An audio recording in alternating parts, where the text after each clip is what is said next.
नमस्कार दोस्तों, मैं डॉक्टर पी.के. पॉल हूँ। मेरे चैनल में आपका स्वागत है। आइए जीवन के बारे में अलग ढंग से सोचें और इसे बदलें। आज जो किताब मैं पढ़ूंगा उसका नाम है लोगों के साथ चलने की कला। तो चलिए शुरू करते हैं। लोगों के साथ चलने की कला। सभी सफल लोगों में एक समान उत्कृष्टता होती है। वह क्या है? उनमें से प्रत्येक को लोगों के साथ चलने की कला में महारत हासिल है। ये पुस्तक आपको दिखाएगी कि कैसे अपने लक्ष्यों तक पहुंचे, अपने अहंकार को प्रबंधित करें, एक बेहतर संचारक बने, अन्य लोगों में आत्मसम्मान पैदा करें और भी बहुत कुछ। लोगों के साथ घुलना मिलना सीखना आपके घर और व्यवसाय में सफलता और खुशी के लिए एक आवश्यक उपकरण है। The art of people management आपको अपने कौशल को उस स्तर तक ले जाने के लिए उपकरण देगा जिसकी आपने कभी कल्पना भी नहीं की होगी। पहला अध्याय मानवीय रिश्तों के बारे में रचनात्मक सोच है। हम सभी जीवन से दो चीजों की उम्मीद करते हैं, सफलता और खुशी। हम सभी अन्य सभी से भिन्न हैं। आपकी सफलता की अवधारणा मुझसे भिन्न हो सकती है, लेकिन अगर हम सफल और खुश रहना चाहते हैं तो एक बड़ी बात हम सभी को सीखनी होगी। सभी सफलताएं और खुशियां अन्य लोगों में समान हैं। कई वैज्ञानिक अध्ययनों ने साबित किया है कि यदि आप सीख सकते हैं कि लोगों के साथ कैसे मिलना है, तो आप किसी भी व्यवसाय, देश या आजीविका में सफलता के 85% रास्ते पर हैं, साथ ही 99% व्यक्तिगत खुशी के रास्ते पर हैं। बस आगे बढ़ते रहना ही उत्तर नहीं है। वांछनीय यह है कि हम लोगों के साथ इस तरह से व्यवहार करने में सक्षम हो जिससे दूसरों के अहंकार को ठेस पहुंचाए बिना हमें व्यक्तिगत संतुष्टि मिले।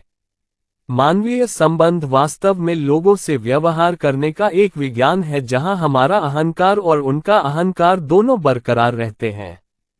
और यही लोगों के साथ आगे बढ़ने का एकमात्र तरीका है जिसके परिणामस्वरूप वास्तविक सफलता और खुशी मिलती है। 99% लोग जो जीवन में असफल होते हैं, उनका कारण लोगों को सही तरीके से समझने में विफलता है। चारों ओर देखो। क्या सबसे सफल लोग वे लोग हैं जिनके पास सबसे अधिक विकसित दिमाग है या सबसे अधिक कुशल लोग? एक पल के लिए रुकें और सोचें। संभावना है कि आप कहेंगे कि जिन लोगों को आप जानते हैं वे सबसे सफल हैं और जीवन का सबसे अधिक आनंद लेते हैं, वे ही लोगों के साथ मिलते जुलते हैं। आपके व्यक्तित्व की समस्याएं मूलतः अन्य लोगों के साथ आपकी समस्याएं हैं। आज आपको ऐसे लाखों लोग मिलेंगे जो संकोची होते हुए भी शर्मीले हैं और सामाजिक परिस्थितियों में काफी भ्रमित रहते हैं, खासकर सामाजिक परिस्थितियों में। वे हीन भावना से ग्रस्त हैं और उन्हें कभी एहसास नहीं होता कि उनकी असली समस्या मानवीय संबंधों की समस्या है। वे यह महसूस करने में विफल रहते हैं कि उनके व्यक्तित्व की विफलता वास्तव में लोगों के साथ मिलजुल कर रहना सीखने में उनकी विफलता है। लगभग इतनी ही संख्या में ऐसे लोग भी हैं जो कम से कम ऊपरी तौर पर शर्मीले या संकोची लगते हैं। विलोम वे आश्वस्त दिखते हैं। वे आधिकारिक हैं। वे किसी भी सामाजिक वातावरण में प्रभुत्व रखते हैं, चाहे वह उनका कार्यालय हो या घर या क्लब। फिर भी उन्हें यह एहसास होता है कि उनके अधीनस्थ या परिवार के सदस्य उनकी उचित सराहना क्यों नहीं करते हैं। वे उनके साथ अनायास सहयोग करते हैं, क्यों उन्हें लगातार लोगों पर दबाव डालना पड़ता है, और जब वे खुले विचारों वाले होते हैं तो उन्हें कभी भी वह अनुमोदन या स्वीकृति नहीं मिलती जिसके वे हकदार होते हैं।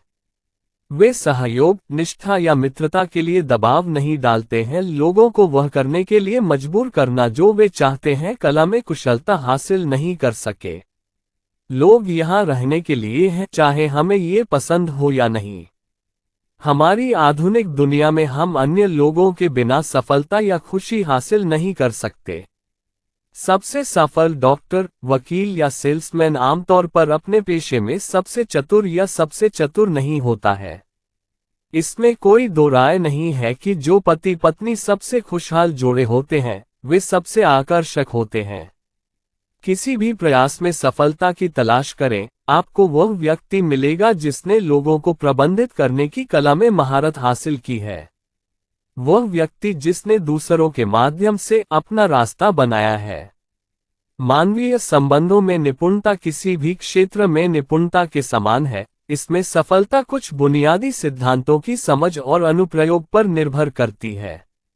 आपको न केवल ये पता होना चाहिए कि आप क्या कर रहे हैं, बल्कि यह भी जानना चाहिए कि आप ऐसा क्यों कर रहे हैं। इस मूल सूत्र में सभी मनुष्य समान हैं। फिर भी आप जिस भी व्यक्ति से मिलते हैं वह अलग होता है। यदि आप हर व्यक्ति के साथ घुलने मिलने के लिए जल्दी से कुछ सीखने की कोशिश कर रहे हैं, तो आप निराश होंगे। लोगों को प्रभावित करना एक कला है, कोई चाल नहीं। जब भी आप चालाकी के सतही यांत्रिक तरीकों का सहारा लेते हैं, तो आप संबंधित व्यक्ति के भीतर उस रास्ते का उपयोग कर रहे होते हैं, लेकिन वह तरीका इस मामले में काम नहीं करेगा। इस पुस्तक का उद्देश्य आपको ज्ञान का मार्ग दिखाना है जो मानव स्वभाव को समझने पर आधारित है। इंसान अपने रास्ते क्यों चलता है? इस पुस्तक में प्रस्तुत विधियां उन हजारों लोगों पर परीक्षण किया गया जिन्होंने मानवीय संबंधों पर मेरे सेमिनारों में भाग लिया है। लोगों के साथ कैसे व्यवहार करना है इस पर ये मेरे विचार नहीं है, बल्कि ये सिद्धांत अनुभवजन्य निष्कर्षों पर आधारित है कि आप लोगों के साथ कैसा व्यवहार करते हैं। इसका मतलब है, अगर आप लोगों के साथ आगे बढ़ना चाहते हैं, तो आप इसी तरह का साथ चाहते हैं। हाँ, हम सभी सफलता और खुशी चाहते हैं, और वह दिन जब आप जो चाहते थे उससे लोगों पर दबाव डालकर प्राप्त करते थे, वह दिन बहुत दूर चला गया है, यदि ऐसा कोई दिन कभी अस्तित्व में था। और बिना जबरदस्ती भीख मांगना भी कोई अच्छा तरीका नहीं है। जो व्यक्ति लगातार दंडवत प्रणाम करता है और वस्तुतः अनुग्रह की भीख मांगता है, उसके प्रति न तो कोई श्रद्धा होती है और न ही कोई उसकी सहायता करता है। आप जीवन से जो चाहते हैं उसे पाने का एक सफल तरीका लोगों के साथ व्यवहार करने की कला में महारत हासिल करना है। कैसे पता करने के लिए पढ़ें। दूसरा अध्याय मानव अहंकार की समझ है। मनुष्य का अहंकार उसके लिए बहुत कीमती है, और यदि उसे अहंकार खतरे में दिखाई देता है तो वह इसकी रक्षा के लिए हर संभव कोशिश करेगा। इसलिए आत्म प्रशंसा शब्द का नकारात्मक अर्थ होता है। आइए आत्म प्रशंसा के दूसरे पक्ष पर नजर डालें। यदि यह मनुष्यों को मूर्खतापूर्ण, तर्कहीन और विनाशकारी कार्यों के लिए उकसाता है, तो यह उन्हें महान और वीरतापूर्ण कार्यों के लिए भी प्रेरित करता है। यह आत्मप्रशंसा क्या है? संपादक और मानवतावादी एडवर्ड बक ने कहा कि जिसे दुनिया आत्मप्रशंसा या आत्मदया कहती है, वह वास्तव में मनुष्य के भीतर की एक चिंगारी है। और जो लोग उस चिंगारी को प्रज्वलित करने में सक्षम हैं, उन्होंने जीवन में महान कार्य किए हैं। इसे मानवीय गरिमा कहें, वैयक्तिकता कहें या विशिष्टता, हृदय की गहराई में कुछ ऐसा है जो बहुत महत्वपूर्ण है और सम्मान का पात्र है। प्रत्येक मनुष्य की अपनी एक विशेषता और व्यक्तित्व होता है, और प्रत्येक मनुष्य की सबसे प्रबल इच्छा उस एक अत्यंत महत्वपूर्ण चीज को सभी शत्रुओं से बचाने की होती है।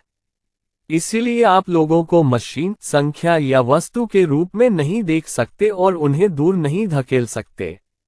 ये किसी सेना या एकाग्रता शिविर से कहीं अधिक शक्तिशाली है। यह उन सामंतों से कहीं अधिक शक्तिशाली साबित हुआ जो लोगों को दास बनाकर रखना चाहते थे।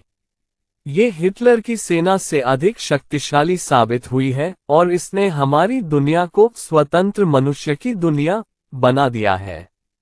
हमारी स्वतंत्रता की घोषणा वास्तव में व्यक्ति की मुक्ति है।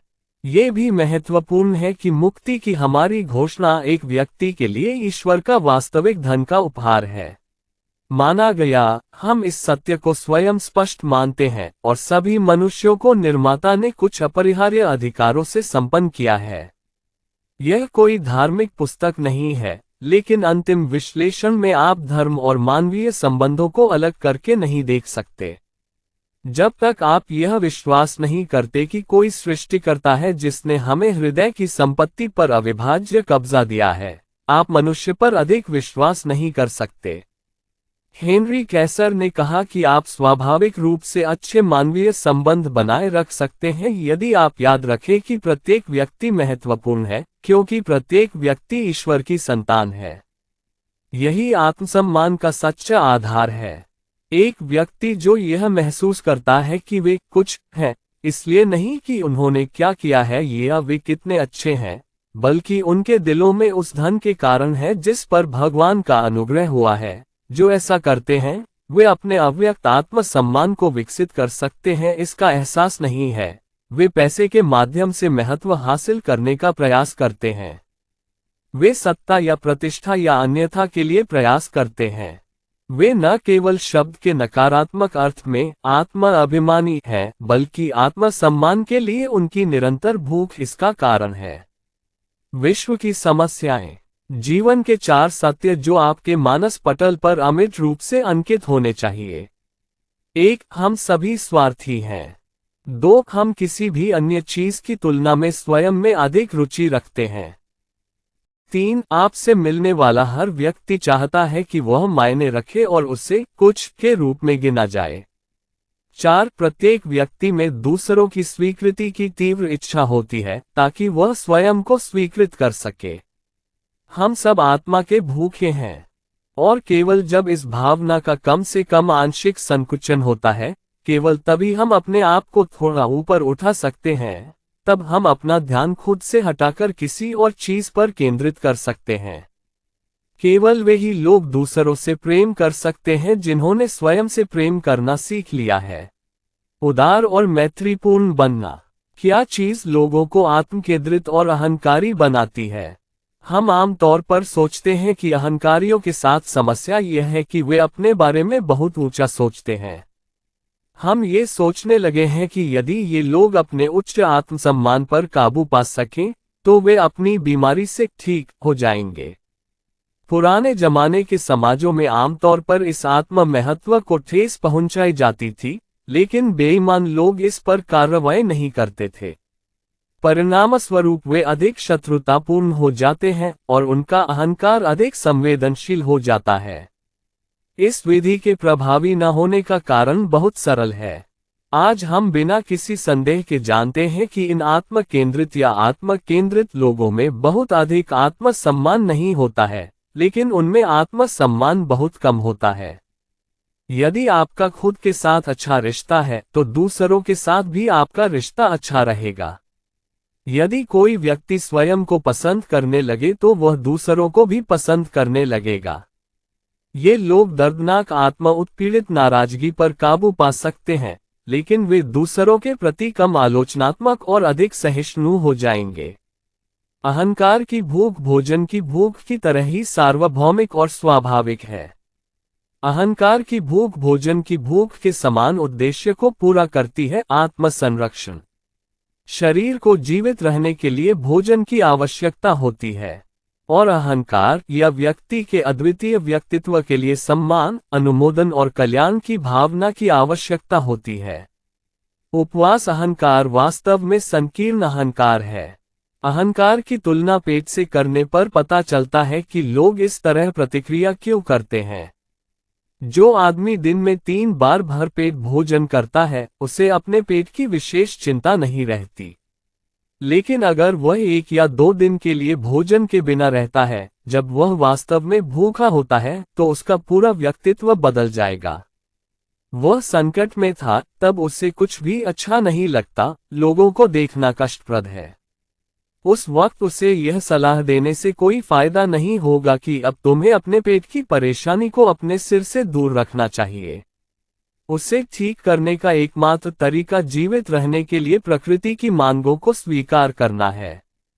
प्रकृति ने सभी प्राणियों को एक वृत्ति दी है जो कहती है, आप और आपकी बुनियादी जरूरतें पहले आती हैं।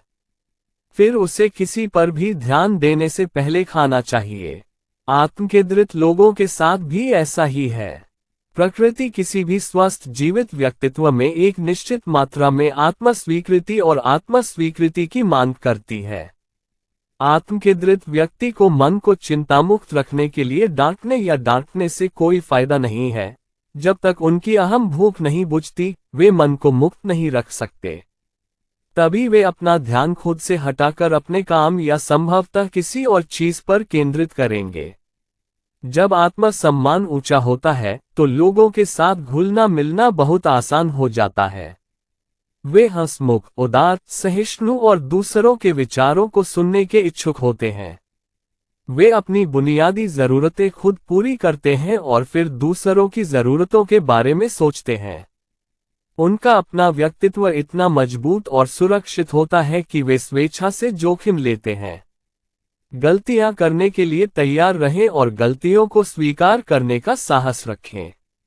उनकी आलोचना की जा सकती है, उन्हें अस्वीकार किया जा सकता है, लेकिन वे इसकी परवाह किए बिना कड़ी कार्रवाई करेंगे, क्योंकि ये उनके उग्र आत्मसम्मान पर केवल छोटे घाव हैं और उनके लिए अभी और भी घाव बाकी हैं। ये सर्वविदित है कि शीर्ष व्यक्ति के साथ घुलना मिलना उसके अधीनस्थों की तुलना में कहीं अधिक आसान होता है।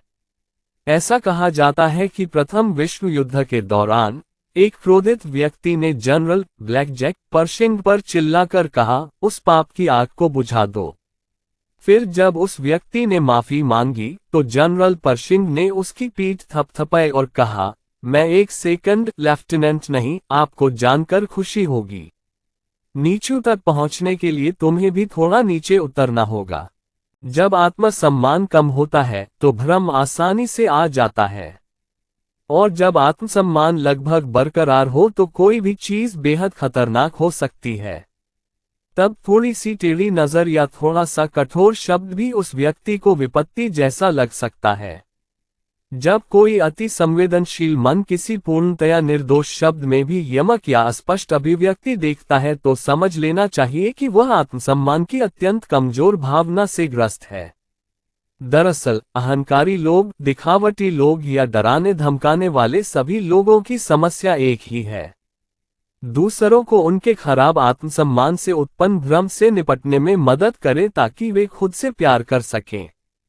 जब कोई घमंडी व्यक्ति ऐसा दिखता है, आप अपनी जगह पर ही रहें। इस प्रयोग को आप दो बातें याद रखें तो समझ सकते हैं। सबसे पहले, वह दृढ़ता से अपने आत्मसम्मान को बढ़ाने और ऐसा करने की आवश्यकता महसूस करता है, आपको नीचे खींचने की कोशिश के लिए।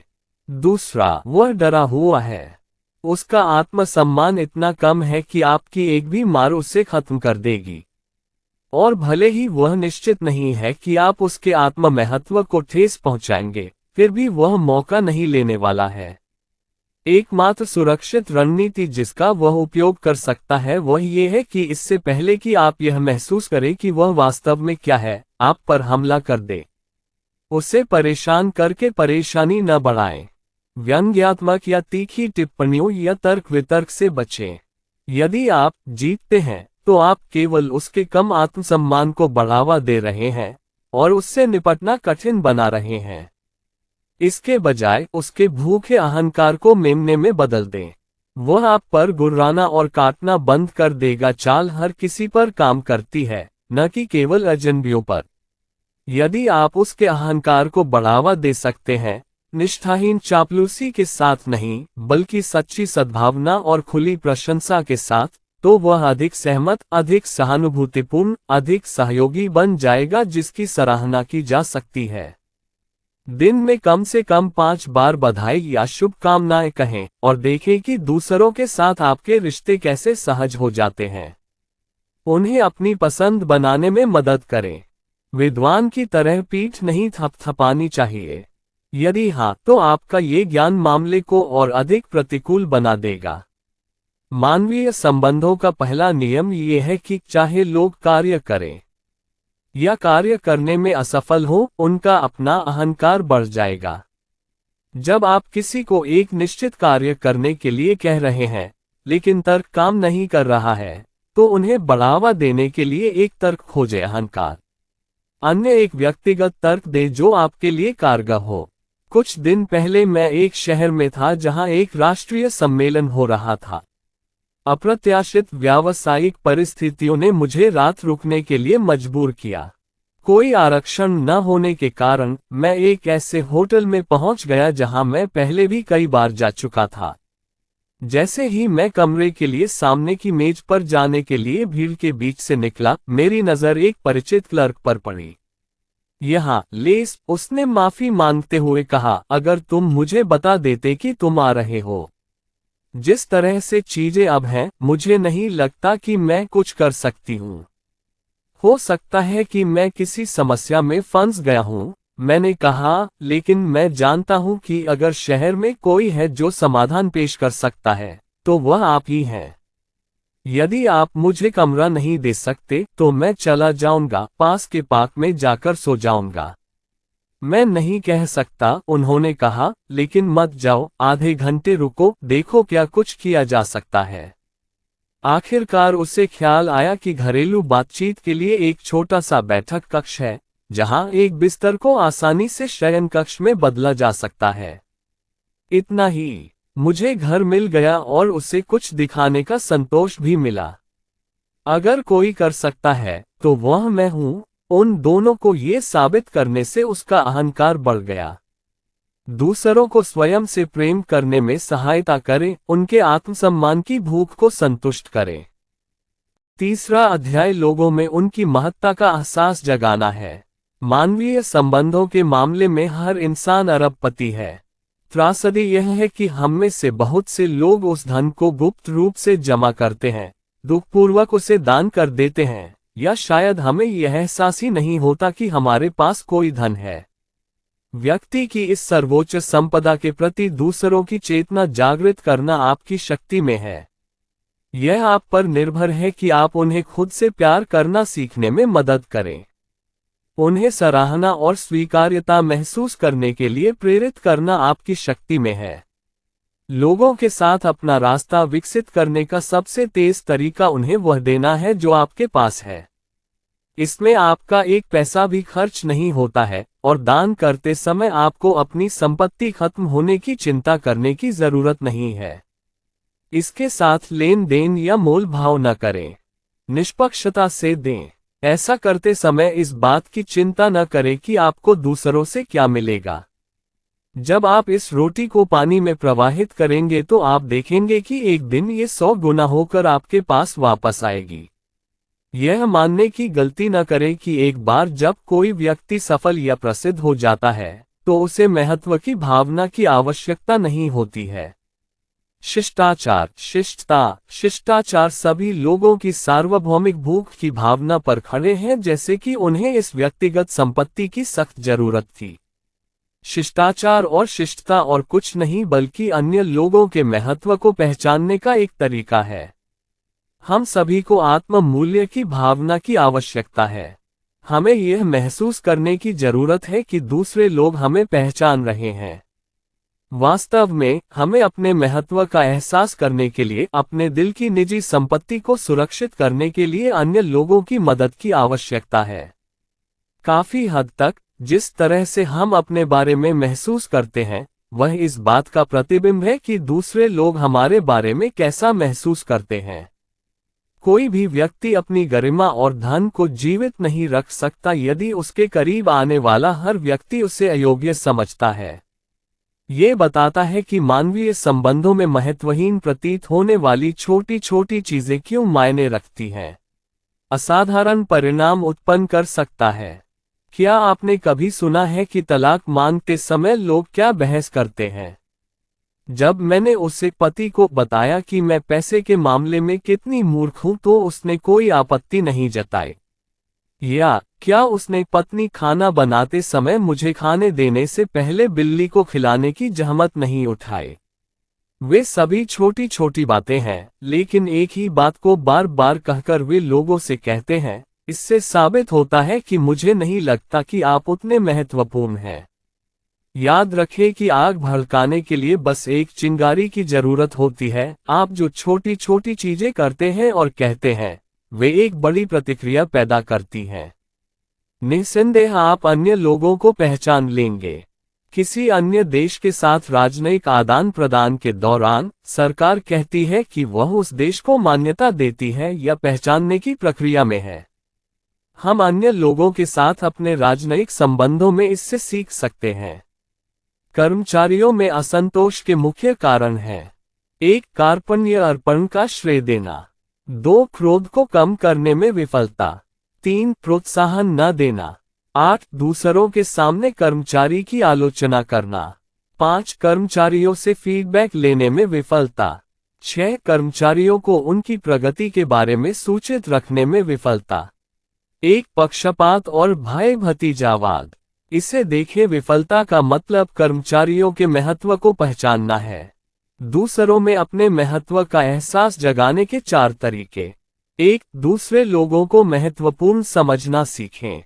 पहला नियम, जिसे आसानी से लागू किया जा सकता है, अपने आप को आश्वस्त करें कि अन्य लोग भी मायने रखते हैं। ऐसा करो और तुम पाओगे कि बिना प्रयास किए ही तुम्हारा दृष्टिकोण तुम्हारे अनुरूप हो रहा है।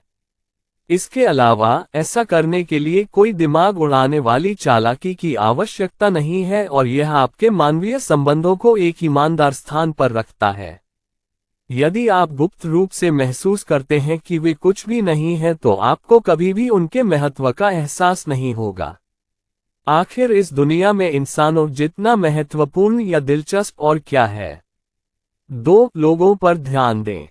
क्या आपने कभी इस तथ्य के बारे में सोचा है कि आप जो देखते हैं वह महत्वपूर्ण है, आप केवल नोटिस करते हैं। आप वास्तव में अपने परिवेश का केवल एक छोटा सा अंश ही देखते हैं। आप उन पर ध्यान केंद्रित करना चुनते हैं जो महत्वपूर्ण है। सड़क पर चलते समय 5 लोग संभवतः 5 अलग अलग चीजें नोटिस करते हैं। इसका सीधा सा कारण यह है कि उनकी रुचियां अलग अलग हैं। इसलिए जब कोई हमें नोटिस करता है तो यह एक महान शिष्टाचार है। मानो वे हमारी महत्ता को पहचान रहे हों और हमारा मनोबल बहुत बढ़ा रहे हों। हम अधिक मित्रवत, अधिक सहयोगी बन जाते हैं और फलस्वरूप अधिक मेहनत करते हैं। और मत भूलिए, जब आप किसी समूह के साथ यात्रा कर रहे हों, तो समूह में सभी को पहचानने का प्रयास करें। 3. लोगों से प्रतिस्पर्धा न करें। इसके लिए अनुशासन की आवश्यकता है, क्योंकि आप इंसान हैं और हर किसी की तरह आपको भी अपने महत्व का एहसास करने की समान आवश्यकता है। खुद पर सतर्क नजर रखें ताकि कोई दुर्घटना न हो। बुनियादी सच्चाई यह है कि हर किसी को अपने स्वयं के महत्व का एहसास करने और दूसरों द्वारा इस महत्व को पहचानने की आवश्यकता है। मानव स्वभाव का ये गुण स्वाभाविक रूप से तटस्थ है। आप इसे अपने लाभ या हानि के लिए किसी भी तरह से उपयोग कर सकते हैं। ठीक वैसे ही जैसे आप चाकू का उपयोग अपनी रोटी पर मक्खन लगाने के लिए या अपना गला काटने के लिए किसी भी तरह से कर सकते हैं। दूसरों के साथ बातचीत करते समय हमारी हमेशा अपने महत्व पर जोर देने की प्रवृत्ति होती है। जाने अनजाने हम एक अच्छा प्रभाव डालना चाहते हैं। यदि कोई हमें बताता है कि उन्होंने कुछ महान काम किया है, तो हम तुरंत अपने लिए कुछ बड़ा करने के बारे में सोचते हैं। यदि कोई अच्छी कहानी सुनाता है, तो हम सीधे दूसरी कहानी तैयार कर देंगे जो उसकी कहानी में सबसे ऊपर होगी। अक्सर हम अपने महत्व से दूसरों को प्रभावित करने में इतने व्यस्त रहते हैं कि हमें बहुत अच्छा महसूस होता है। इस बाधा पर काबू पाने का एक सरल सूत्र है। यदि आप दूसरों के मन में अपने बारे में अच्छी छाप डालना चाहते हैं, तो सबसे पहले प्रभावी तरीका उन्हें ये बताना है कि आपने उन्हें उनके गुणों से प्रभावित किया है। और यदि आप उनसे प्रतिस्पर्धा करते हैं, तो उन्हें विश्वास हो जाएगा कि आप एक मूर्ख हैं, जिसे अपने आसपास के बारे में कुछ भी पता नहीं है। 4. जाने कि दूसरों को कब सुधारना है। आमतौर पर जब हम दूसरों को सही करने या उन्हें नाराज करने की कोशिश करते हैं, तो हम किसी वास्तविक समस्या को हल करने के लिए ऐसा नहीं कर रहे होते हैं। यह आमतौर पर दूसरों की धारणा की परवाह किए बिना हमारे महत्व की भावना पर जोर देने के लिए किया जाता है। अपने आप से पूछें, क्या इससे वास्तव में कोई फर्क पड़ता है कि वे सही हैं या गलत? सभी छोटी लड़ाइयों को जीतने की कोशिश न करें। यदि इसमें दूसरे व्यक्ति के अहंकार के अलावा कुछ भी शामिल नहीं है, तो चिंता क्यों करें? आपने अपने अहंकार को संतुष्ट करने के लिए जो छोटी लड़ाई जीती है, वह आपके द्वारा पैदा की गई नकारात्मक प्रतिक्रिया के कारण बौनी हो जाएगी। चौथा अध्याय दूसरों के कार्यों और व्यवहारों पर नियंत्रण है। क्या आपको वह सम्मोहनकर्ता वेंगली याद है जिसने अपनी रहस्यमय शक्तियों से लोगों के कार्यों और व्यवहार को नियंत्रित किया था? ये सुनकर आश्चर्य हो सकता है कि हम में से प्रत्येक वेंगाली प्रकार का अपना व्यक्ति है। हम सम्मोहित करने वाले नहीं हैं, लेकिन हम दूसरे लोगों को नियंत्रित करते हैं। एकमात्र परेशानी यह है कि हम नहीं जानते कि हम उस शक्ति का प्रयोग कर रहे हैं, और अक्सर इसे अपने लिए नहीं बल्कि अपने विरुद्ध करते हैं। हम में से प्रत्येक व्यक्ति अपने संपर्क में आने वाले लोगों के कार्यों और व्यवहारों को लगातार प्रभावित और नियंत्रित कर रहा है। हमें चुनना होगा कि हम इसका उपयोग अच्छे के लिए करेंगे या बुरे के लिए, हमारे फायदे के लिए या नुकसान के लिए। आपको ये जानकर आश्चर्य होगा कि कई मामलों में जहां आपका अनादर किया गया है, जहां किसी ने आपके प्रति अनुचित व्यवहार किया है, आपने स्वयं वह व्यवहार किया है। आपको वही रवैया अपनाना होगा जो आप दूसरों से चाहते हैं। लोग दूसरों के रवैये और कार्यों पर समान प्रतिक्रिया देते हैं। इस सिद्धांत को लागू करें और आपको आश्चर्यजनक परिणाम मिलेंगे। हर कोई सही काम करना चाहता है। हमारे सामने मंच जिस प्रकार व्यवस्थित होता है, उसी के अनुसार हम जीवन के नाटक में प्रत्येक भूमिका निभाते हैं। अनजाने में हम उसी के अनुसार जीते हैं जो दूसरे हमारे बारे में सोचते हैं। जब हम दूसरों के साथ बातचीत करते हैं, तो हम अपने दृष्टिकोण को उनके व्यवहार में प्रतिबिंबित होते हुए देखते हैं और हमारे सामने ऐसे प्रतिबिंबित होते हैं जैसे कि हम दर्पण के सामने खड़े हों। अगर हम मुस्कुराते हैं तो यह एक दर्पण है। लोग हंसते भी हैं, हम उन पर नाक भान सिकुड़ते हैं। जब हम चिल्लाते हैं तो हम उसे भी सुनते हैं। ये जानने से आपको दूसरों की भावनाओं पर अद्भुत नियंत्रण मिलेगा। जब आप अपने आप को अत्यधिक विस्फोटक स्थिति में पाते हैं जो किसी भी क्षण नियंत्रण से बाहर हो सकती है, तो अपनी आवाज धीमी और संयमित रखें। आप पाएंगे कि यह सचमुच अन्य लोगों की आवाज को नर्म बना देगा। जब तक आवाज धीमी रहती है तब तक वे क्रोधित रहते हैं और भावुक नहीं हो सकते। यदि आप उस व्यक्ति के क्रोधित होने का इंतजार कर रहे हैं, तो दिखाएं। ऐसा नहीं होगा, लेकिन आप ये तरीका अपनाकर उसे गुस्सा भड़कने से पहले ही दूर रख सकते हैं। उत्साह संक्रामक है। उत्साह उदासीनता से अधिक संक्रामक है और उदासीनता उत्साह की कमी से अधिक संक्रामक है। आप किसी को कुछ भी नहीं बेच सकते जब तक कि आपको खुद को बेचना न पड़े। विश्वास से विश्वास पैदा होता है। जिस प्रकार आप अपनी प्रेरणा से दूसरों को प्रेरित कर सकते हैं, उसी प्रकार आप स्वयं आत्मविश्वास के साथ कार्य करके भी दूसरों को प्रेरित कर सकते हैं। अफसोस की बात है, ये सच है कि कई औसत दर्जे के लोग केवल आत्मविश्वास के बल पर कई प्रतिभाओं से बेहतर प्रदर्शन कर सकते हैं। कई महान नेता ये जानते हैं।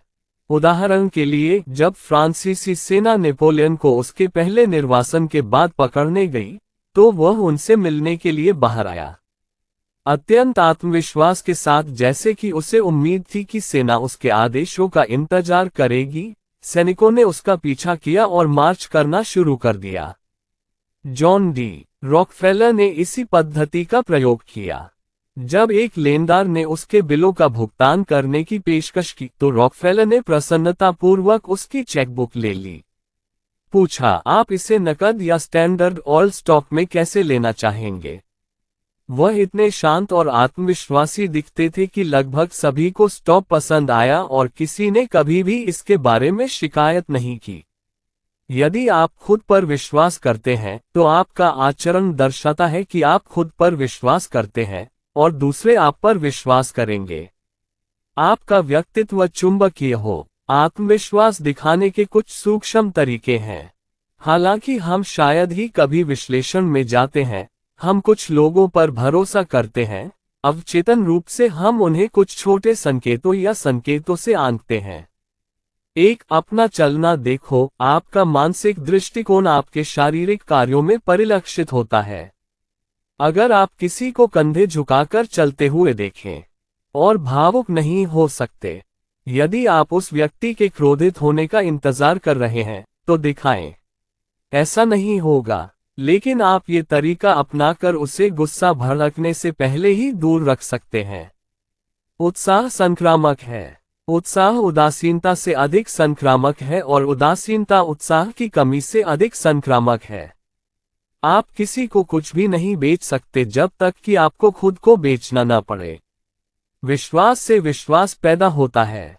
जिस प्रकार आप अपनी प्रेरणा से दूसरों को प्रेरित कर सकते हैं, उसी प्रकार आप स्वयं आत्मविश्वास के साथ कार्य करके भी दूसरों को प्रेरित कर सकते हैं।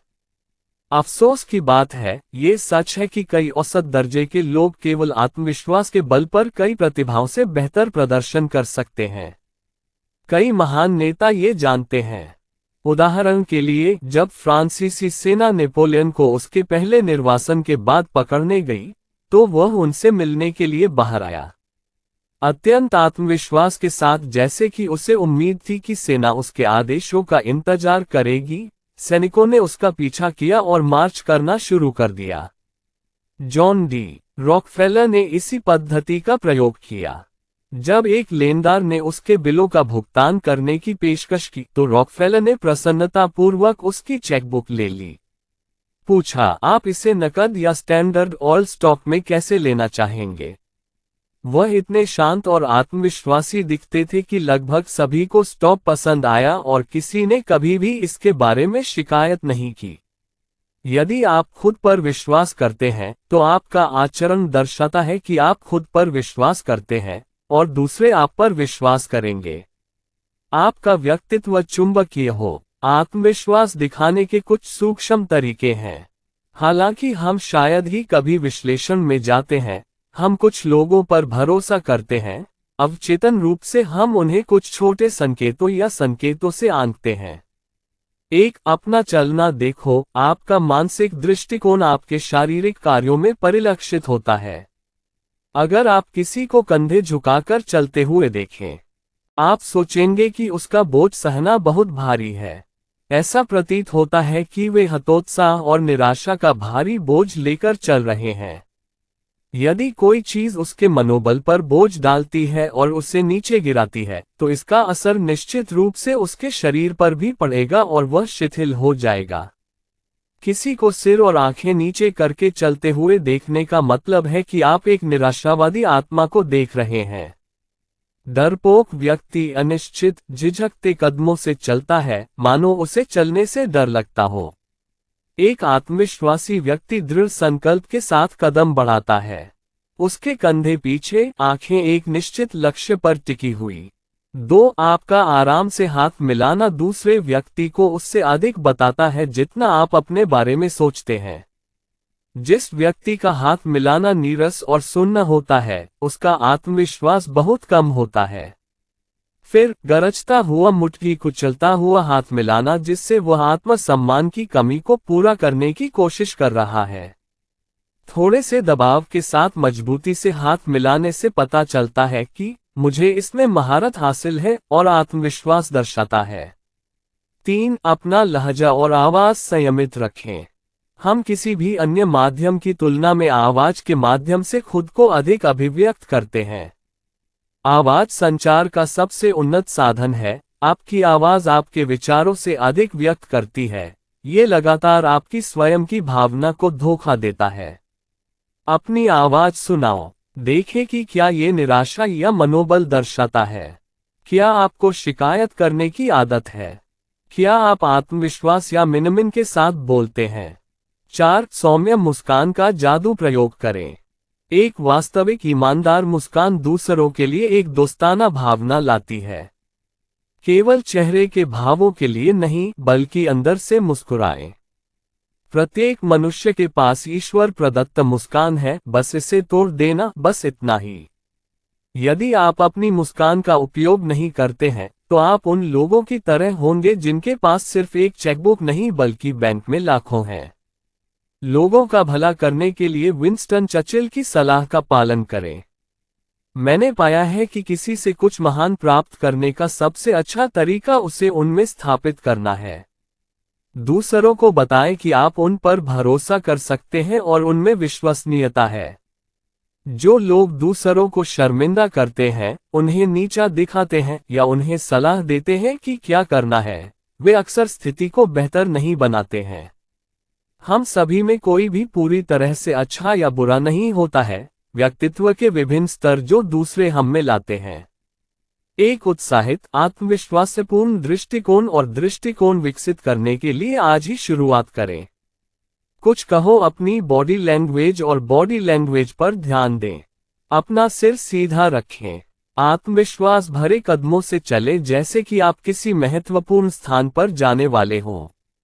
अध्याय 5, अच्छा प्रभाव डालना सीखना। जिस तरह से हम दूसरों से संपर्क करते हैं, हमारे पहले शब्द और कार्य अक्सर पूरी मुठभेड़ के लिए स्वर निर्धारित करते हैं। यदि आप बातचीत को उसी लहजे में शुरू कर सकते हैं जिस लहजे में आप इसे समाप्त करना चाहते हैं, तो आप दूसरों के कार्यों और दृष्टिकोण को महत्वपूर्ण रूप से नियंत्रित कर सकते हैं। यदि आप व्यवसाय पर चर्चा करना चाहते हैं, तो व्यावसायिक लहजे में शुरुआत करें। यदि आप घर पर रहना चाहते हैं, तो घर से शुरुआत करें। अन्य लोग भी इसका अनुसरण करेंगे। आप जिस तरह से मनगा बनाएंगे, वे उसी के अनुसार अपनी भूमिका निभाएंगे।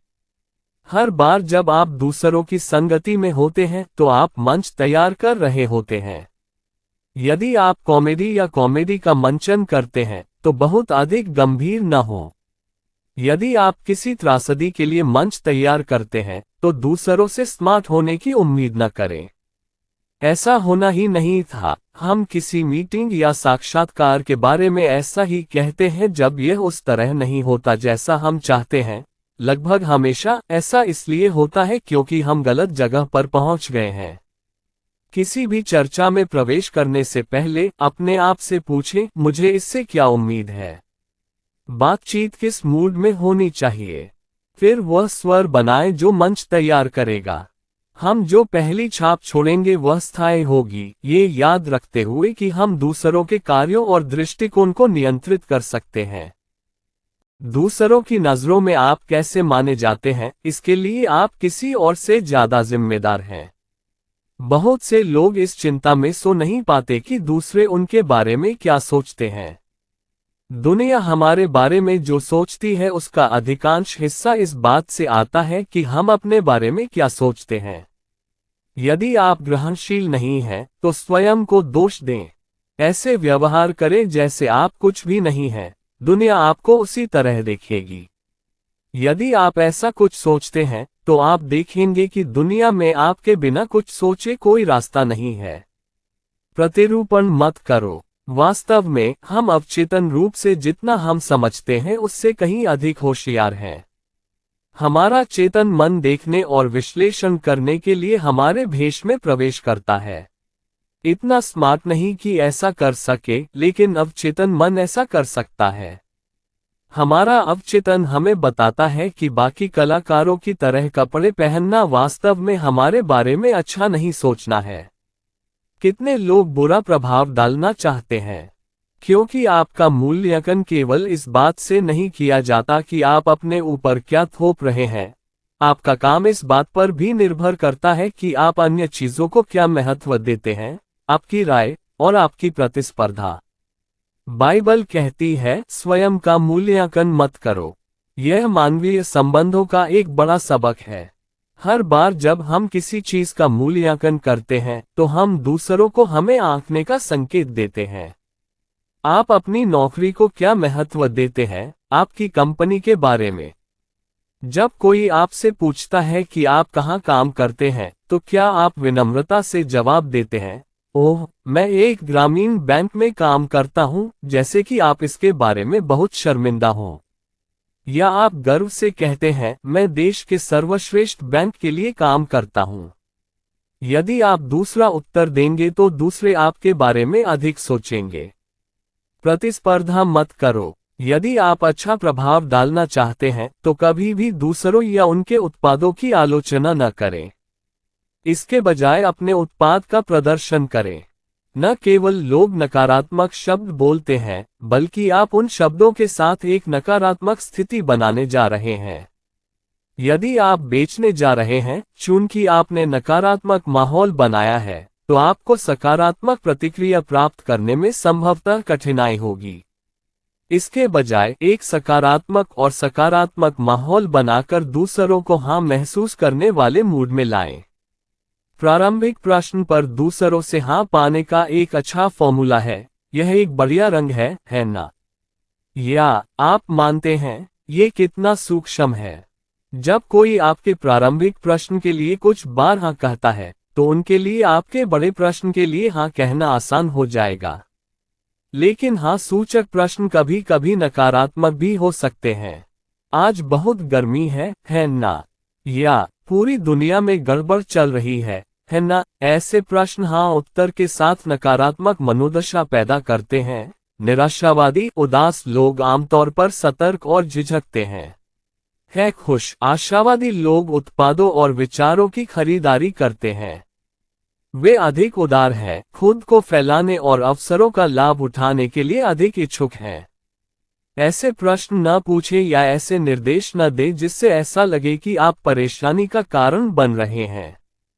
प्रश्न को ऐसे फ्रेम करें मानो उसमें उत्तर हो, मुझे विश्वास है कि आपको ये पसंद है ना? ऐसा नहीं, क्या आपको ये पसंद है? प्रश्न पूछते समय अपना सिर सकारात्मक रूप से हिलाएं। आपके कार्य दूसरों के कार्यों और कार्यों को प्रभावित करते हैं। शांति से सोचें कि दूसरे वही करेंगे जो आप चाहते हैं। आरंभ करते समय पूरे विषय का मुख्य भाषण सुनाएं, दूसरों को बताएं कि वे अच्छा प्रभाव डाल रहे हैं।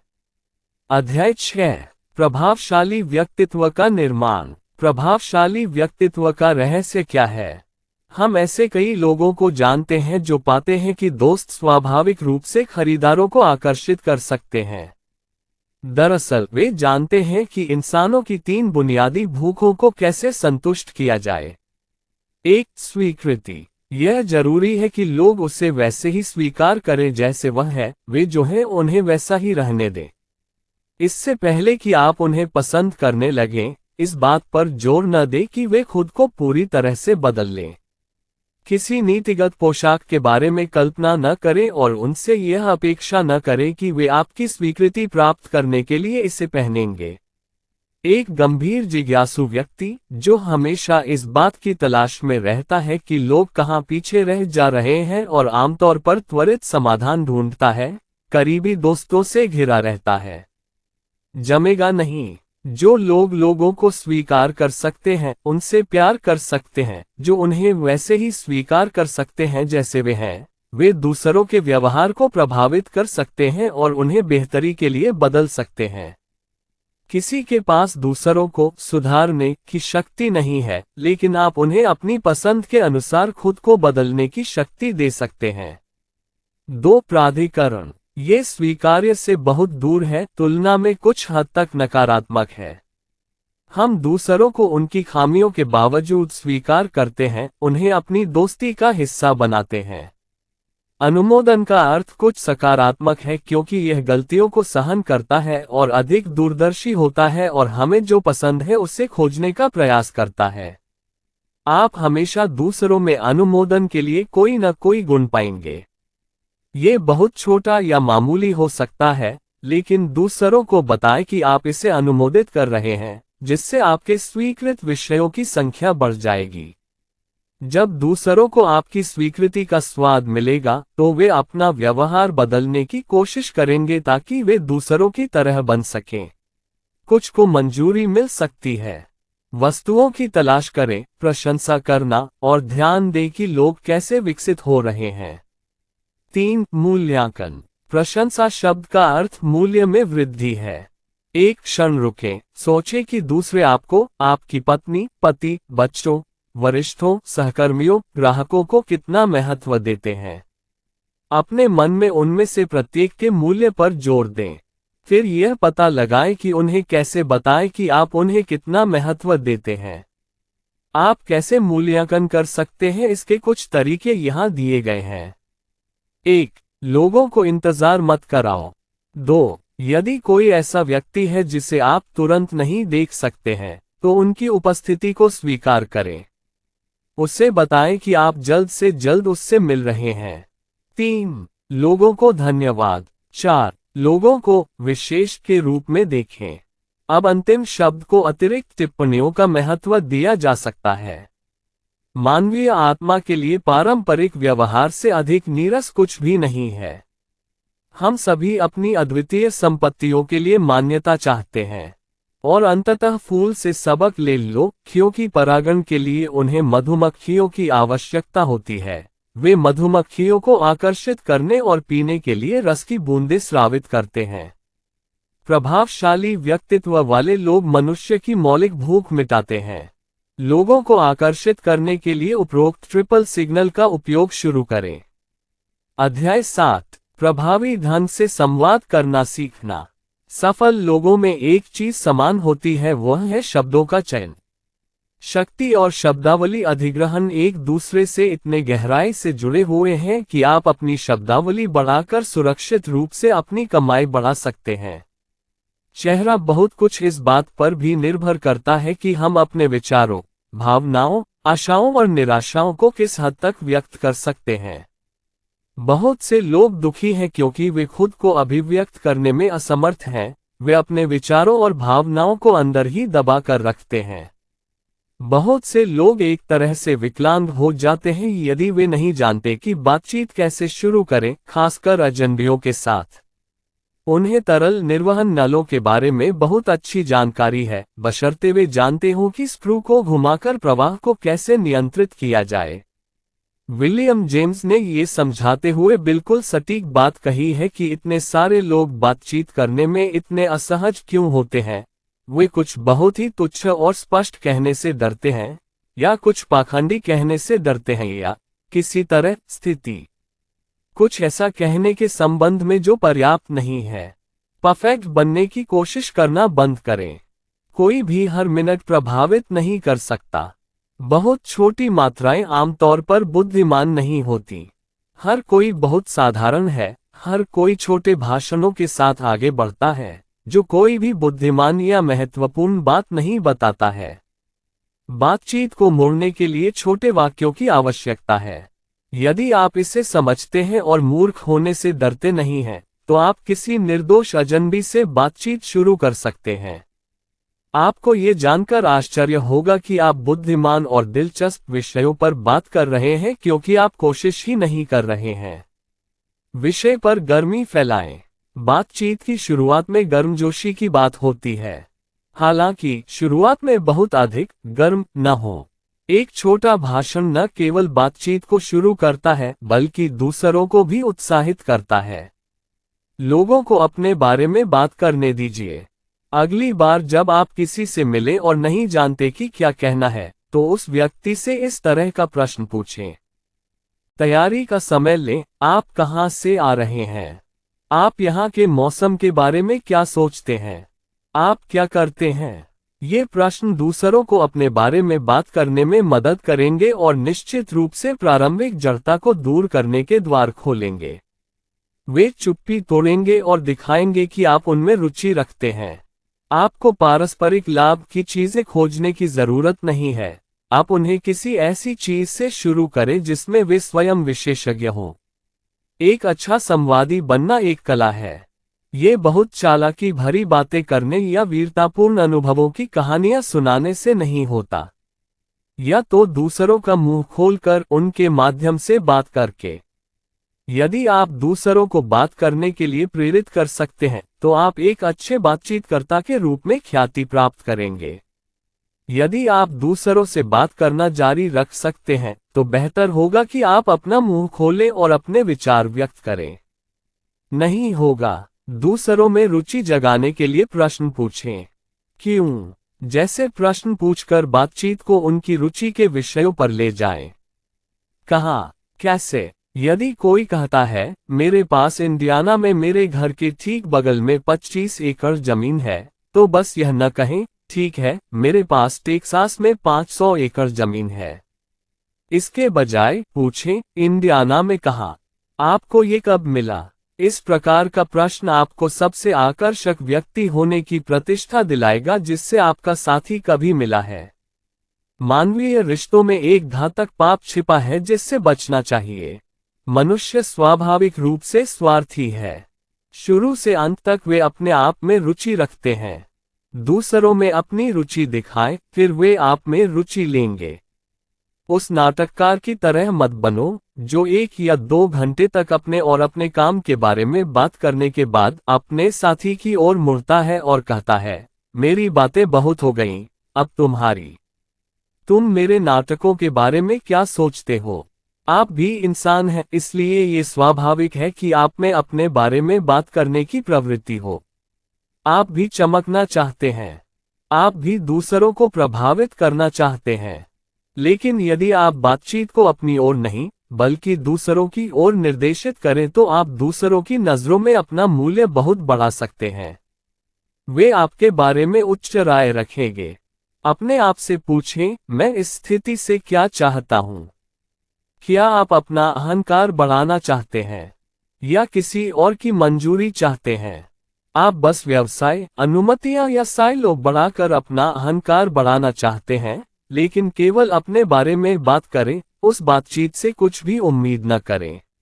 सार्वजनिक वक्ता अपने बारे में बात करते हैं, लेकिन इसलिए उन्हें आमंत्रित किया जाता है और उनके दर्शक स्वेच्छा से आते हैं, बंधक बनाकर नहीं। जब तक आपने एक हॉल किराए पर नहीं लिया है और पहले से विज्ञापन नहीं दिया है, आपके दर्शकों को ये जानने का कोई तरीका नहीं है कि वे आपके प्रदर्शन से घिरे रहेंगे। आमंत्रित होने या संकेत मिलने पर ही अपने बारे में बोलें। यदि दूसरों की रुचि हो तो वे प्रकाशित करेंगे, तो फिर अपने बारे में थोड़ा बताएं, ज्यादा बिल्कुल नहीं। प्रश्नों के उत्तर दें और फिर उन्हें लैंप की रोशनी में वापस लाएं। मी टू दृष्टिकोण का प्रयोग करें। अपने आप को बातचीत में शामिल करने का एक और अच्छा समय यह है कि आप अपने बारे में कुछ कहें, जिससे वे जिस बारे में बात कर रहे हैं उससे प्रासंगिक बनाया जा सके, आपके बीच एक बंधन बनाया जा सके। यदि कोई कहता है, मैं एक खेत में पला बड़ा हूं, तो आप कहते हैं, मैं भी, और उन्हें अपने अनुभव के बारे में थोड़ा बताएं, जिससे उन्हें महत्व का एहसास होगा। बातचीत में खुद को शामिल करने का ये तरीका, जिसमें एक बंधन बनता है, का उद्देश्य कुछ हद तक दूसरों की चापलूसी करना है। ऐसा करके आप संदेश भेज रहे हैं, मैं आपसे सहमत हूं, मुझे भी ये पसंद है, मैं खुद इस पर विश्वास करता हूं। आपके या आपके अतीत के बारे में कुछ ऐसा जो दूसरों के साथ मेल खाता हो, उन्हें आपको चुनने में मदद मिलेगी। हम उन लोगों को पसंद करते हैं जो हमसे सहमत होते हैं, हम उन लोगों को नापसंद करते हैं जो हमसे सहमत नहीं हैं। जो लोग असहमत हैं वे हमारे आत्मसम्मान के लिए खतरा हैं। अगर आप सहमत हैं तो सामने वाला भी आपको पसंद करेगा। यदि कोई ऐसा विषय है जिससे आपको असहमत होना चाहिए, तो कोई अन्य विषय खोजें जिससे आप सहमत हों।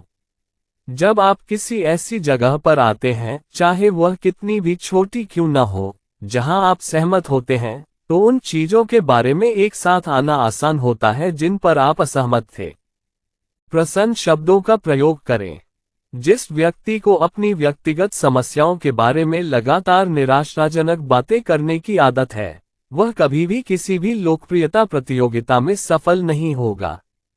यदि आपकी कोई व्यक्तिगत समस्या है, तो अपने पादरी या परामर्शदाता के पास जाएं।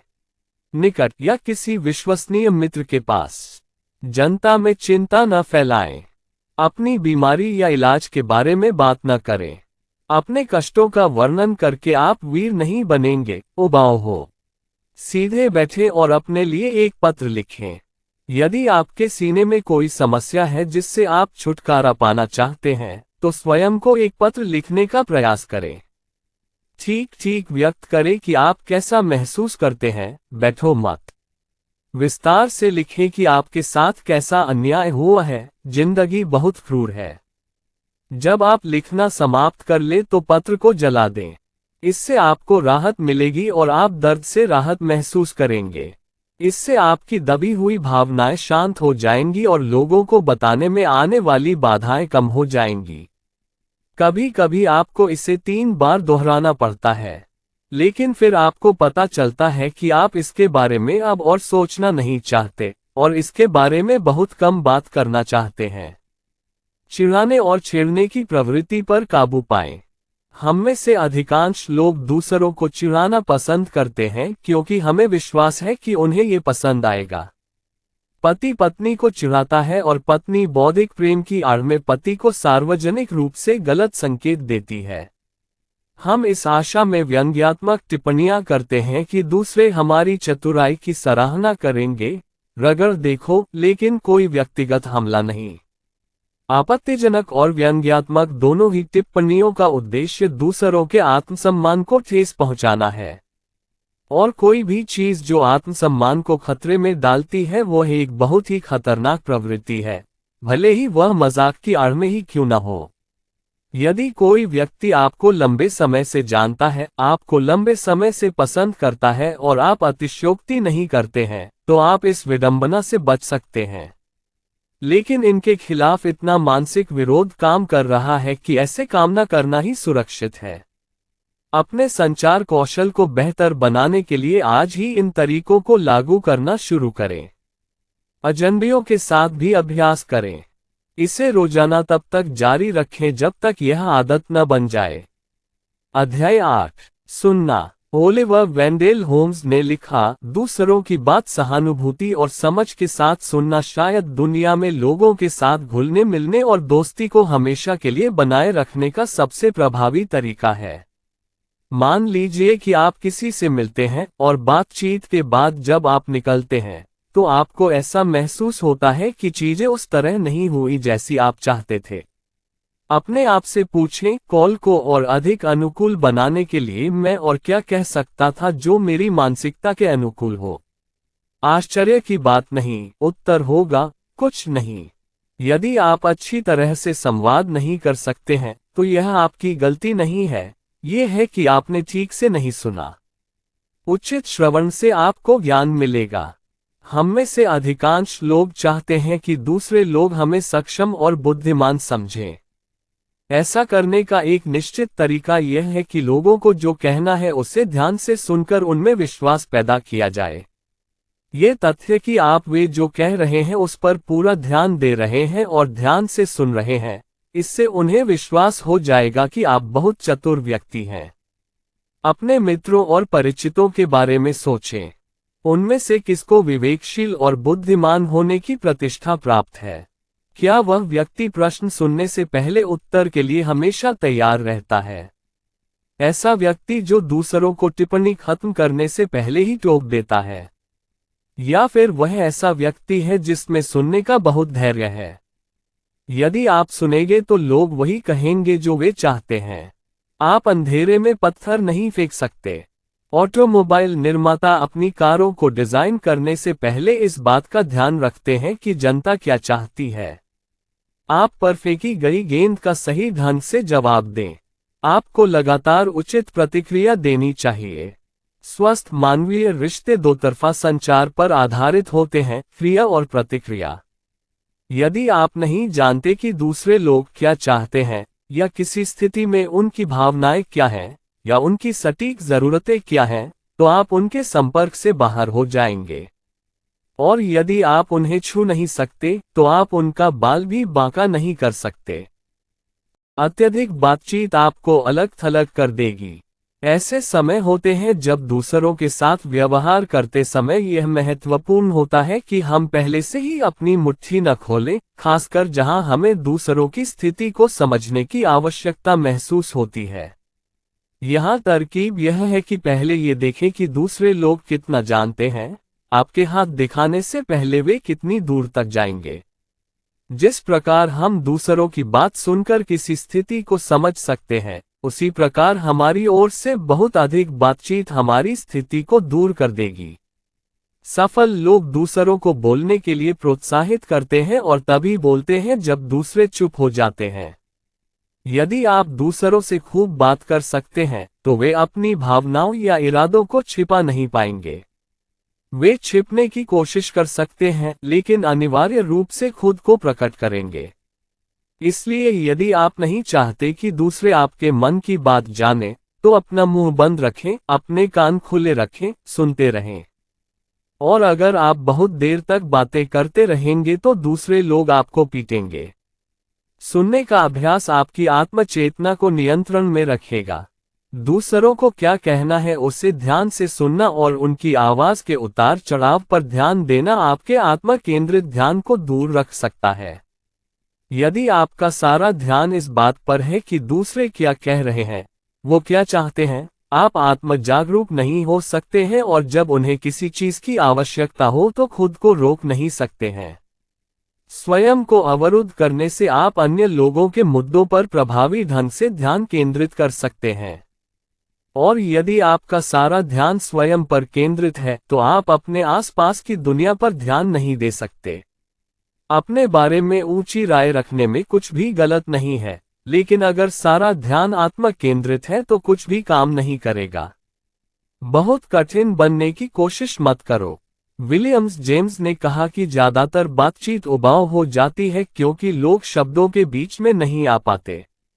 लोगों के साथ अच्छा व्यवहार करने के लिए आपको ये जानना होगा कि लोग क्या चाहते हैं, उन्हें क्या चाहिए और वे कौन हैं। आपको ध्यानपूर्वक, संवेदनशीलतापूर्वक और धैर्यपूर्वक सुनना चाहिए। सबसे अच्छा शिष्टाचार जो आप किसी को दिखा सकते हैं वह है ध्यान से सुनना। इस प्रकार आप उसका आत्मसम्मान बढ़ा रहे हैं क्योंकि हर कोई ऐसा सोचता है। मुझे अच्छा लगा कि उनके पास कहने के लिए कुछ है जो वास्तव में मूल्यवान है।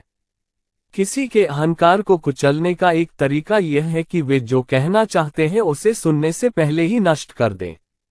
सुनने की कला का अभ्यास करें। एक जो बोल रहा है उससे देखो। मन उसे देखना चाहता है जो सुनना चाहता है। यह आपको उस पर ध्यान केंद्रित करने की अनुमति देता है जो वह कह रहा है। 2 आपकी गहरी रुचि होनी चाहिए। यदि आप सहमत हैं तो सहमति में सिर हिलाएं। यदि वे कोई कहानी सुनाएं तो अपने चेहरे पर मुस्कान रखें। उनके बयानों में किसी भी संकेत का जवाब दें। 3 व्यक्ति की ओर झुकें। क्या आपने कभी इस बात पर ध्यान दिया है कि जिस तरह एक अच्छे वक्ता की ओर आकर्षित होने की स्वाभाविक प्रवृत्ति होती है, उसी तरह एक सुस्त वक्ता से दूर जाने की प्रवृत्ति भी होती है। 4 प्रश्न पूछें। इससे बोलने वाले को लगेगा कि आप सुन रहे हैं। 5 बीच में मत बोलो, इसके बजाय और पूछें। यदि आप उसे बिना रुके बात पूरी करने देते हैं तो लोग इसे अचूक शिष्टाचार की अभिव्यक्ति के रूप में लेते हैं। लेकिन अगर आप उनसे ऐसा कुछ पूछेंगे तो वे वास्तव में प्रसन्न होंगे यदि आप अपने अंत के बारे में थोड़ा और बता सकें। 6 वक्ता के विषय से न भटकें। जब तक स्पीकर खत्म न हो जाए तब तक आगे न बढ़ें, चाहे आप कितनी भी जल्दी में हो। 7 वक्ता द्वारा बोले गए शब्दों का प्रयोग करें। कुछ प्रसंग दोहराएं। यह न केवल आप जो सुन रहे हैं उससे मान्य करता है, बल्कि आपको बिना किसी विरोध या बाधा के अपना ध्यान शुरू करने की भी अनुमति देता है। अपनी टिप्पणी की प्रस्तावना इस प्रकार करें जैसा आपने कहा। अध्याय 9 लोगों को एक साथ लाना। प्रतिदिन ऐसी स्थितियां उत्पन्न होती हैं जब किसी दूसरे व्यक्ति को अपनी बात मनवाने के लिए मनाने की आवश्यकता होती है। कुछ असहमतियां हमारे जीवन साथी, बच्चों, वरिष्ठों, अधीनस्थों, ग्राहकों, पड़ोसियों, दोस्तों या दुश्मनों के साथ होती हैं। तर्क स्वाभाविक प्रतिक्रिया है, लेकिन स्वाभाविक प्रतिक्रिया के रूप में हमें जो सीखना चाहिए वह है प्रेरित करना। जब कोई हमारी सोच का खंडन करता है तो हम इसे अपने अहंकार का अपमान समझते हैं। हम आवेगी और शत्रुतापूर्ण हो जाते हैं, अपने विचारों के हथियार से प्रतिद्वंद्वी का गला काटने की कोशिश करते हैं। हम अपने तर्कों को बढ़ा चढ़ाकर पेश करते हैं और प्रतिद्वंद्वी के संदर्भ का उपहास उड़ाते हैं। जीत इस तरह नहीं मिलती। किसी तर्क को जीतने का एकमात्र तरीका दूसरों के मन को बदलना है। अपने रास्ते में दूसरों को प्रभावित करने के कई तरीके हैं। थोड़ा दबाव ही रहस्य है। मुख्य बात इस पुस्तक के विषय के अनुरूप है। यदि आप मानव शक्ति के साथ जाना चाहते हैं तो आपको मानव स्वभाव के साथ जाना होगा, उसके विरुद्ध नहीं। यदि किसी को बताया जाए कि उसके विचार में कोई दम नहीं है तो वह हमेशा के लिए उसी विचार पर कायम रहेगा। यदि उनके पद का मजाक उड़ाया जाता है तो उन्हें अपना बचाव स्वयं करना होगा। उसे अधिकार के साथ देखें, भले ही वह स्वयं कितना भी अच्छा क्यों न हो। उसके दिमाग का दरवाजा आपके विचारों के लिए बंद कर दें। लोगों की सबसे चरम प्रवृत्तियों में से एक है, यदि आप जीवित हैं तो पिता का नाम। यह अस्तित्व उसके शरीर का भी है और अहंकार का भी। हमें उन विचारों के बारे में बेहद सावधान रहना होगा जिन्हें हम अपनी सुरक्षा के लिए अपनाते हैं और लागू करते हैं। अपने आप को उस विचार से बचाएं जो अपरिचित लगता है। मित्र कभी भी हमारे पास हथौड़े और छेनी लेकर नहीं आते, इसलिए आइए हम शत्रु के विचारों पर अपने कान बंद कर लें। किसी भी विचार को दूसरे में डालने का प्रयास करने से पहले आइए हम अवचेतन मन से अपील करें, क्योंकि कोई भी विचार तब तक स्वीकार नहीं किया जा सकता जब तक अवचेतन उसे स्वीकार न कर ले। यदि किसी व्यक्ति को उसकी इच्छा के विरुद्ध कुछ समझाया जाए, तो वह अपनी पुरानी राय पर कायम रहेगा। यहाँ जिस व्यक्ति की बात हो रही है, उसने केवल अपने चेतन मन से ही किसी विचार पर सहमति व्यक्त की है। वह हाँ कहेगा, ऐसा लगेगा जैसे वह सहमत है, लेकिन उस विचार पर कार्य नहीं करेगा। अवचेतन मन तक पहुंचने का एकमात्र तरीका सुझाव है। यह अवधारणा व्यक्ति के अवचेतन में लगभग अचेतन रूप से प्रवेश कर सकती है। इस बार आप उसके साथ बहस जीतने में अधिक सफल रहेंगे, क्योंकि आप उसके अहंकार को उसके अवचेतन मन की पहुंच से परे भेदने में कामयाब रहे हैं। अहंकार अचेतन के द्वार पर एक रहस्यमय पहरेदार की तरह खड़ा है। यदि वह रक्षक जाग जाता है, तो कोई रास्ता नहीं है कि वह आपके ध्यान को प्रवेश करने का मौका दे। मुक्ति तर्क जीतने के नियम। 1. दूसरों को अपनी कहानियां सुनाने दें। उन्हें बीच में मत रोको। जिस व्यक्ति के पास कहने के लिए कुछ है, उसके पास उसे कहने के लिए मानसिक तैयारी होती है। जब तक उनकी बातचीत खत्म नहीं हो जाती, वे आपके विचार सुनने के लिए तैयार नहीं होंगे। यदि आप चाहते हैं कि आपके विचारों को सुना जाए, तो पहले उनके विचारों को सुनना सीखें। जब कोई बहुत गुस्से में हो तो उसे अपने भाषण के मुख्य बिंदुओं को दोहराने के लिए कहना बहुत मददगार होता है। अपना गुस्सा निकालने से शत्रुता कम होगी। 2. उनकी बातों का जवाब देने से पहले थोड़ा ब्रेक लें। अगर कोई असहमति न हो तो ये तरीका अच्छा काम करता है। जब कोई प्रश्न आपके सामने आए, तो प्रश्नकर्ता की ओर देखें और उत्तर देने से पहले रुकें। इससे यह आभास होता है कि आपने सोच लिया है कि उन्हें क्या कहना है और यह सोचने लायक है। बस एक छोटा सा ब्रेक ही जरूरी है।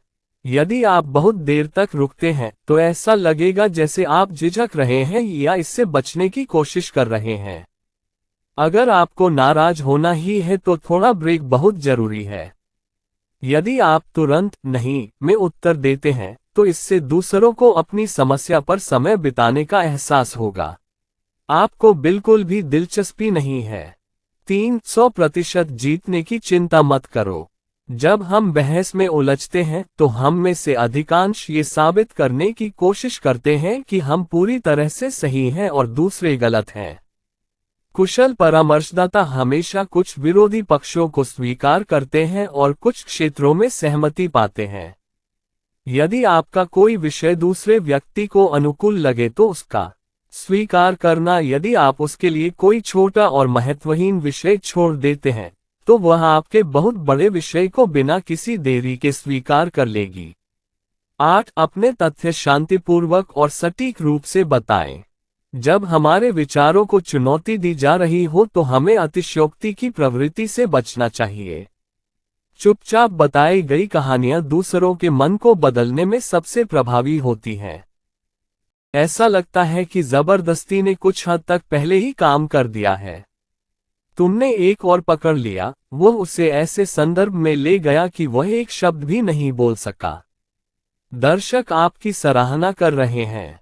ऐसा लगता है कि आपने बहस जीत ली है, लेकिन व्यक्ति आपकी बात को स्वीकार नहीं करता है और वह आपके विचारों के अनुसार कार्य नहीं करेगा। 5. तीसरे व्यक्ति में बोलें। एक वकील जो केस जीतना चाहता है वह गवाहों की भर्ती करता है जो उन बिंदुओं की गवाही देंगे जो वह जूरी के सामने रखना चाहता है। यदि कोई निष्पक्ष तृतीय पक्ष घटना का वर्णन करता है, तो तर्क अधिक सूक्ष्म होगा। विक्रयकर्ता संतुष्ट ग्राहकों के प्रशंसा पत्रों का उपयोग करते हैं। राजनेता दूसरों की स्वीकृति चाहते हैं। तीसरे व्यक्ति में बोलना असहमति में विशेष रूप से मूल्यवान है और जब आप चाहते हैं कि दूसरे आपका दृष्टिकोण देखें। यदि आप इसे अपने पक्ष में मोड़ेंगे तो लोग स्वाभाविक रूप से आप पर संदेह करेंगे। ऊपर तीसरे पक्ष के बयानों से दूसरों के अहंकार को आघात पहुंचने की संभावना बहुत कम है। सांख्यिकी, डेटा, इतिहास आदि सभी डाउनलोड किए जा सकते हैं। 6. दूसरों को अपना बचाव करने का मौका दें। कई बार दूसरे लोग खुशी खुशी अपना रवैया बदल लेंगे और एक बात को छोड़कर आपसे सहमत हो जाएंगे। वे पहले ही एक प्रतिबद्धता बना चुके हैं जिससे वे पीछे नहीं हट सकते। आपसे सहमत होने के लिए उन्हें ये स्वीकार करना होगा कि वे गलत थे। कुशल सलाहकार जानते हैं कि दरवाजा कैसे खुला रखना है ताकि वे चेहरे की बचत के साथ अपनी पिछली स्थिति से दूर जा सकें। अन्यथा वे उनके हैं। आप अपने ही तर्क में फंस सकते हैं। यदि आपको दूसरों को प्रभावित करना है तो आपको न केवल उनमें आत्मविश्वास पैदा करना होगा, बल्कि आपको ये भी पता होना चाहिए कि उन्हें अपनी ही कमजोरियों से कैसे बचाया जाए। पहला दृष्टिकोण यह मान लेना है कि वे सभी तथ्यों को नहीं जानते हैं। पहले मुझे भी यही एहसास था जब तक कि मैंने सभी तथ्य नहीं जान लिए और इससे तस्वीर बदल गई। दूसरा दृष्टिकोण उन तरीकों का सुझाव देना है जिससे वे दोष मर सकें। अध्याय 10। प्रशंसा बांटो। प्रशंसा से उत्साह बढ़ता है। क्या आपने कभी गौर किया है कि जब कोई आपके प्रति सच्चा शिष्टाचार व्यक्त करता है या अच्छे काम के लिए आपको धन्यवाद देता है तो आपका उत्साह कितना बढ़ जाता है। सराहना आपको नया उत्साह, नया जीवन देती है। तारीफों से आपको जो भावनात्मक ऊंचाई मिलती है वह कोई भ्रम नहीं है, न ही यह आपकी कल्पना है। शारीरिक सक्रियता में वृद्धि होती है। इस बिंदु पर आप सोच रहे होंगे, लोगों को आगे बढ़ाने में प्रशंसा की क्या भूमिका हो सकती है? उत्तर अनेक है। हम में से बहुत कम लोगों को एहसास होता है कि किसी के काम की पहचान कितनी महत्वपूर्ण हो सकती है। दुनिया भर के लोगों में प्रशंसा की भूख होती है। जब हम लोगों को वह देते हैं जिसकी उन्हें भूख होती है तो वे स्वाभाविक रूप से हमें वह देंगे जिसकी हम उनसे अपेक्षा करते हैं। हर दिन कुछ असाधारण करें। किसी भी समय आप किसी और का उत्साह बढ़ा सकते हैं, उन्हें अधिक जीवन और उत्साह से प्रेरित कर सकते हैं। आप कुछ असाधारण घटित कर सकते हैं। ये बहुत सरल है। आपको बस हर दिन किसी की ईमानदारी से प्रशंसा करनी है और ध्यान देना है कि यह उन्हें बेहतर करने के लिए कैसे प्रेरित करता है। सराहनीय उपलब्धियों की ईमानदारी से प्रशंसा और मान्यता न केवल लोगों को अधिक संवेदनशील महसूस कराती है, बल्कि उनके काम को और अधिक उत्पादक भी बनाती है। जब कंपनी में अच्छे काम की मान्यता में योग्यता के आधार पर बोनस और लाभांश निर्धारित किए जाते हैं तो उत्पादकता बढ़ती है। एक उदार वक्तव्य दिया। तब तक इंतजार न करें जब तक लोग प्रशंसा के लिए कोई बड़ा या असाधारण काम न कर दें। यदि कोई आपके लिए कुछ छोटा करता है तो उसकी सराहना करें, धन्यवाद कहकर श्रेय दें। लोगों को धन्यवाद देने के लिए गुणों की तलाश करें। ये बात अपने दिल से कहो। लोगों को अपनी भावनाएं बताएं। यह मत समझिए कि लोग जानते हैं कि आप उनकी सराहना करते हैं, उन्हें खुलकर बताएं। जब आप लोग अनाथ का कहना है कि उनके कार्यों की आपकी सराहना उन्हें और भी बेहतर करने के लिए प्रेरित करेगी। धन्यवाद कहने के नियम। 6. हृदय से धन्यवाद। इसे ऐसे कहें जैसे कि आप इसे दिल से कह रहे हों। कहने का अर्थ होना चाहिए, जीवन है। किसी विशेष चीज की तरह जल्दबाजी या पारंपरिक मत बनो। 2. स्पष्ट बोलें, धीमे स्वर में नहीं। ऐसा व्यवहार न करें जैसे आप किसी को धन्यवाद देने में शर्मिंदा हैं। 3. धन्यवाद देने पर व्यक्ति का नाम। अपना प्रत्येक धन्यवाद व्यक्तिगत बनाएं। यदि समूह में कुछ लोग हैं तो सभी को धन्यवाद न कहें, सभी को नाम लेकर धन्यवाद दें। 4. जिस व्यक्ति को आप धन्यवाद दे रहे हैं उसे देखें और बोलें। जो धन्यवाद के योग्य है वह ध्यान देने योग्य भी है। 5. आपको धन्यवाद देने का भी काम करना है। सचेतन और विचारपूर्वक उन गुणों की तलाश करें जिनके लिए उसे धन्यवाद दिया जा सके। 6. लोगों को तब धन्यवाद दे जब उन्हें इसकी कम से कम उम्मीद हो। धन्यवाद स्वर तब और अधिक शक्तिशाली होता है जब उन्हें इसकी उम्मीद नहीं थी या उन्हें एहसास नहीं था कि वे इसके हकदार थे। आप सचेत रूप से दूसरों की अच्छाइयों की तलाश करके अपनी खुशियों को काफी हद तक बढ़ा सकते हैं। ऐसा करने के लिए हमें अपना ध्यान स्वयं से हटाना होगा ताकि हम थोड़ा कम आत्म जागरूक हो सकें, थोड़ा कम रक्षात्मक हो सकता है और थोड़ा अधिक सहिष्णु और सहानुभूतिपूर्ण बने। दुखी लोगों की एक पहचान उनका अत्यधिक आलोचनात्मक स्वभाव है। वे जानबूझकर गलतियां निकालने वाली चीजें ढूंढते हैं। जब वे अपना नजरिया बदलते हैं और लोगों में अच्छाई तलाशते हैं तो खुशियां उनके दरवाजे पर आती हैं। कोई भी एकदम सही नहीं होता। कहते हैं हर किसी में कुछ न कुछ अच्छाई जरूर होती है।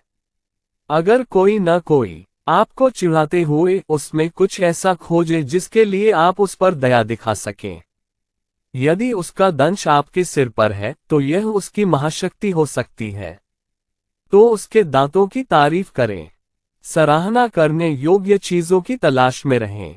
यह न केवल उन्हें बदल देगा बल्कि उनके बारे में आपकी राय भी बदल देगा। प्रशंसा की उल्लेखनीय अभिव्यक्तियां हैं। 1. ईमानदार रहो। केवल चापलूसी बहुत ऊंची है, इससे कोई फायदा नहीं होता। यदि आप तलाश करें तो उसमें हमेशा कुछ न कुछ ऐसा होता है जो प्रशंसा के योग्य होता है। एक छोटी सी चीज के लिए दिल से की गई सराहना किसी बहुत बड़ी चीज के लिए अनिच्छा से की गई प्रशंसा से कहीं अधिक बड़ी है। 2. व्यक्ति की नहीं, उसके काम की, उसकी गुणवत्ता की प्रशंसा करें। लोगों की उनके कार्यों के लिए प्रशंसा करें, न कि वे कौन हैं इसके लिए। जब आप किसी के काम या गुणवत्ता की प्रशंसा करते हैं तो ये बहुत विशिष्ट होती है और बहुत ईमानदार लगती है। लोग ठीक ठीक समझते हैं कि उनकी प्रशंसा किस लिए की जा रही है। जैसा कि अध्याय 2 में सुझाया गया है, दिन में 5 बार हार्दिक दयालुता व्यक्त करके अपनी खुशी और मन की शांति बढ़ाएं। अध्याय 11, बिना दुख पहुंचाए आलोचना करें। अधिकांश समय जब हम लोगों से कहते हैं मैं आपके भले के लिए बात कर रहा हूं, तो हमारा मतलब यह नहीं होता। हम अपने अहंकार को बढ़ावा देने के लिए उनके कुछ दोषों पर उंगली उठाते हैं। मानवीय रिश्तों में एक आम विफलता यह है कि हम दूसरों के आत्मसम्मान को कम करके अपने मूल्य की भावना को बढ़ाने की कोशिश करते हैं। लेकिन कई बार हमारे साथ या हमारे लिए काम करने वालों को अपनी गलतियां जरूर बतानी चाहिए और उन्हें सुधारना चाहिए। सही ढंग से सुधारना वास्तव में एक कला है जिसमें कुछ ही लोग वास्तव में महारत हासिल कर सकते हैं। आलोचना को एक नई दृष्टि से देखें। क्योंकि प्रभावी आलोचना की कला के बारे में बहुत कम जानकारी है और क्योंकि अधिकांश लोग इसके बारे में बहुत अनाड़ी हैं, आलोचना शब्द हमारे लिए एक कांटा है। लेकिन आलोचना की सच्ची कला दूसरों को गिराने के बारे में नहीं है, बल्कि उनका निर्माण करने के बारे में है। आलोचना का उद्देश्य दूसरों की भावनाओं को ठेस पहुंचाना नहीं है, बल्कि लोगों को बेहतर करने में मदद करना है।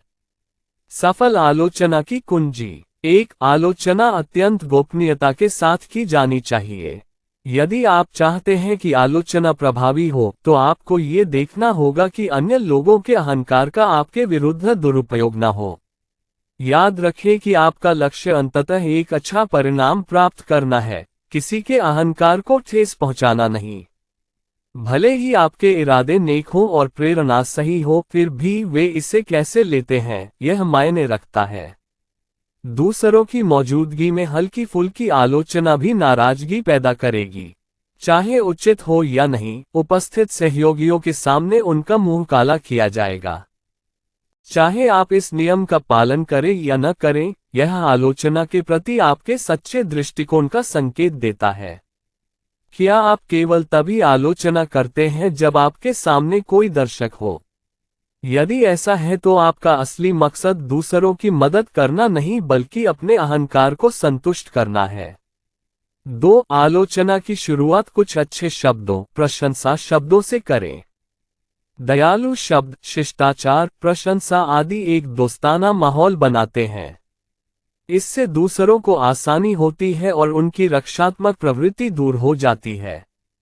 प्रशंसा और शिष्टाचार बोलने के लिए उपयुक्त खुली हवा की याद दिलाते हैं। 3, आलोचना को वैयक्तिकृत करना, व्यक्ति की नहीं, काम की आलोचना करें।